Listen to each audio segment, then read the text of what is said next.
आदरणीय व्यासपीठ गुरुजन गवाई उजमदार माझे सर्व बालमित्र मैत्रिणींनो, आज मी तुम्हाला नेताजी सुभाषचंद्र बोस यांच्याबद्दल काही दोन शब्द सांगणार आहे. ते तुम्ही शांतचित्ते ऐकावे ही माझी नम्र विनंती. तुम मुझे खून दो मैं तुम्हें आज़ाद दूंगा हे वाक्य ऐकताच डोळ्यासमोर उभे राहतात ते म्हणजे नेताजी सुभाषचंद्र बोस. नेताजी सुभाषचंद्र बोस यांचा जन्म 23 जानेवारी 1897 रोजी ओरिसा येथील कटक या जिल्ह्यात झाला. त्यांचे संपूर्ण नाव सुभाषचंद्र जानकीलाल बोस असे होते.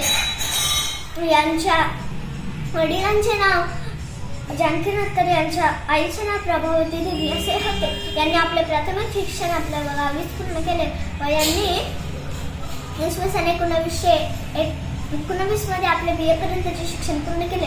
इसवी सन 1920 मध्ये त्यांनी ICS ची परीक्षा देऊन ते ICS अधिकारी झाले. त्यांनी काँग्रेसचे उमेदवार सीतारामय्या यांचा पराभव करून ते गांधीजींच्या गटात निवडून आले. परंतु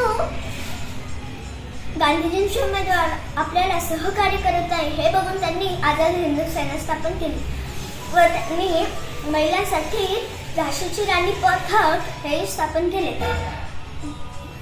त्यांचे समरगीत कदम कदम बढ़ाए, चलो दिल्ली हे घोष वाक्य तर जय हिंद हे अभिवादनाचे शब्द होते. यांनी आपल्या भारताला स्वातंत्र्य मिळवून देण्यासाठी खूप काही कष्ट केले. त्यांना नंतर भारत सरकारने भारत ही सर्वोच्च पदवी दिली, परंतु बोस परिवाराने ती नाकारली. 1945 च्या विमान अपघातात त्यांचा दुर्दैवी अंत झाला. अशा या थोर महापुरुषाच्या चरणी माझे कोटी कोटी प्रणाम. जय हिंद, जय भारत, जय महाराष्ट्र. धन्यवाद.